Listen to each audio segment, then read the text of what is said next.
Why did you publish your article? I've heard this asked. Why did you publish your article at a time when it would get the maximum press treatment, with Parliament in recess, August bank holiday, the beginning of the silly season for newspapers when there's no big news? It would just well say it the other way around, that it's a time when people are remarkably apathetic towards anything controversial, when people are pretty well in a stupor. Well, and if we wanted just a concrete point to show how little I anticipated this furore, I didn't increase the print order of my magazine for this month's issue, which I now rather seriously regret. Now, could I put one point to you? Aren't you falling yourself into the error of expecting the Queen to be endowed with superhuman powers, which is an attitude I'm sure you regret? I mean, to judge from your article, you expect the Queen to have qualities of a wit. You would like her to be a better orator. You would like her to be a TV personality, in addition to being a diligent, dutiful, and devoted monarch and a mother. No, I didn't expect a lot. It would certainly be expecting a lot, and it would be expecting the impossible. Not that she may not have many of those qualities, but certainly be impossible to expect people to have qualities that they haven't got. What I'm suggesting is that in her public speeches and appearances, spontaneity should be the keynote.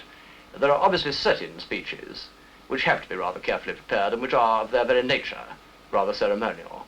But I think that most of her speeches would greatly benefit from being more natural, from, even if they're prepared, from seeming to be the sort of speech that she would make, and not obviously made by somebody else and written for her by somebody else. Of course, there is this problem that Her Majesty's speeches have to be, bear in mind certain constitutional matters, and therefore they must be prepared by her constitutional advisors, who may be in Britain or Canada or anywhere all over the world. Yeah, I quite agree, and that's what I was thinking of when I said there's a certain type of rather ceremonial speech, which obviously has to be rather carefully mulled over.